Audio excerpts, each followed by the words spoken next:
My name is Meghna Jain. I am the founder of an online bakery in Bangalore called Dream a Dozen. We ship our products across the country for corporates, and we do customized cakes and cupcakes for retail customers in Bangalore.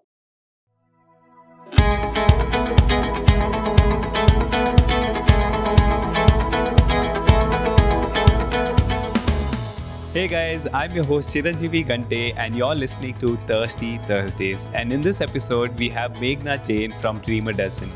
Here are two things I learned from her. Number one, she doesn't hesitate to approach people and take support. Number two, I like the way she bootstrapped her bakery and kept all the expenses low. What does it take for a young entrepreneur to be taken seriously? So I think your work speaks. It doesn't matter what your age is, and in fact, in a way, it also doesn't matter what your gender is. If your work and even your sales volumes are good and impressive, then there's no refusing that. Nobody can take you lightly. With so many online and offline bakeries out there, is there a place for a newcomer? Of course, absolutely. There is ample amount of space because India's population is so large, and the cake business is such that you don't have to educate the consumer about what your product is. There's already a need, and there's already the consumer habit of consuming of eating something sweet to celebrate an occasion. So all you have to do is make it well. And in fact, nowadays, a niche market is doing very well. So if somebody gets into totally keto or totally vegan or completely whole wheat or sugar free or any of these niches, you can really create a name for yourself because each one of these communities are very large in itself. Three tips for a young entrepreneur who's dealing with stress and self doubt.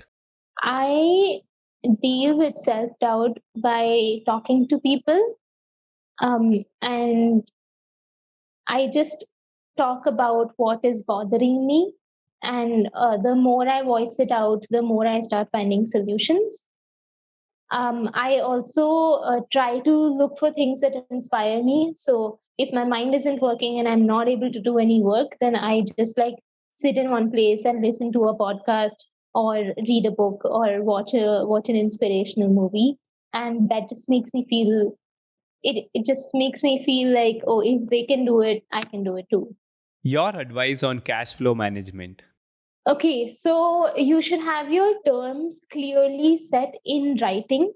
No matter how awkward that conversation is, you need to not just send your terms in writing, but also get an agreement back from the other person, from your client. They have to write back on your mail. Um, so that will ensure that people are paying you during the stipulated period of time. Despite that, many times you have clients that you just cannot put that much pressure on because you are so dependent on them because they are very very large clients, and if they are not paying you, there's nothing you can do practically. It's not like you can go to their place and threaten them for money.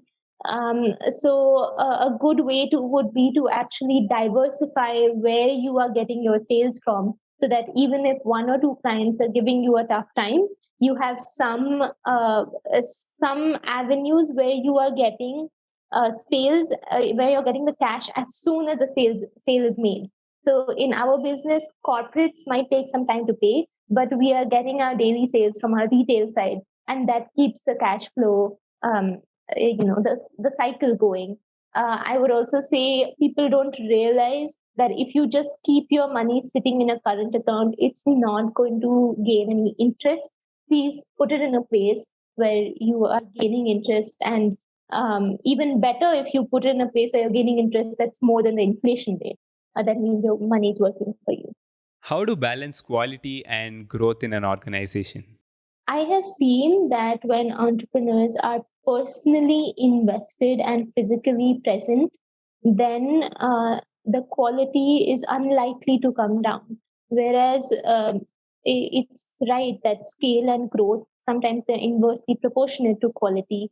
And so, my conclusion from all of that, after reading and speaking to a lot of people, is that if whoever is managing the place if they have a piece of the pie, if they have some skin in the game, if they have ownership, then they are going to make sure that the quality can't come down. If it's only run by employees, it might be difficult to check every single thing that's going on in that place, especially if you're an elaborate operation like a food business that actually has at least 200 ingredients coming in.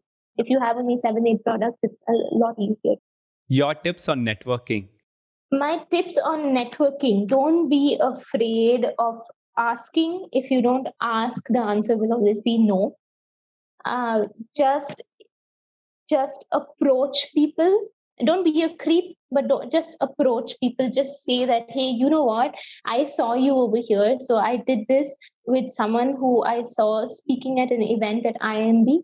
And many times you will realize that these very, very big entrepreneurs or personalities, they actually give their contact email ID at the end of the presentation. If anybody wants to reach out to them, they also want to be accessible. And it's very rare that people make a note and actually go and take an action after taking down their email ID. So I did that 2 years after I saw him speak. And he replied to me. And I was like mind blown, because this is the CEO of a unicorn.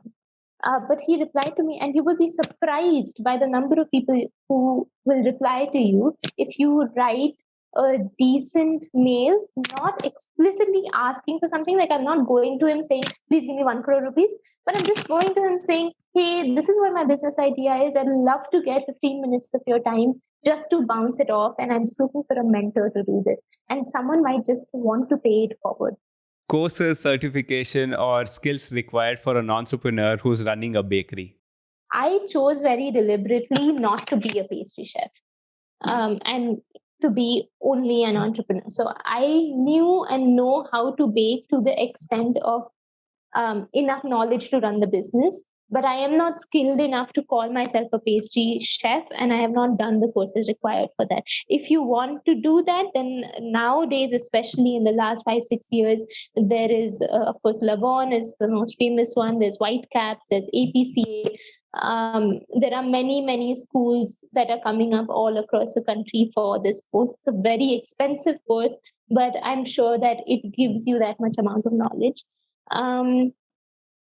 But also, as an entrepreneur running a baking business, I'm constantly trying to see how I can keep myself updated. So I also do a lot of baking related courses, especially if I want to introduce a particular new product. So, for example, I wanted to introduce tiramisu in our menu.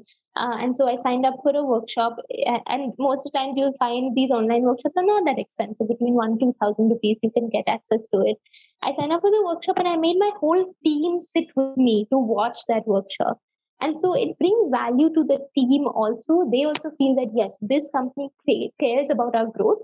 And I also get first-hand knowledge, so that nobody in the team can later on say, hey, Meghna, it's done like this, it's not done like this. Nobody can take me for a ride, you know? So baking courses. I also do a lot of business-related courses. So recently I did the LinkedIn 5-day workshop by Vaibhav Sisanti. That's a very good one. I would recommend everybody should do it. To listen to our full story, click the link in the description below. Next week, we have Vivan Puri from Work Network. If you guys have any questions to ask to our guest, or if you have any feedback, please reach us on reach@inspirerace.com. That is REACH @inspirerace.com.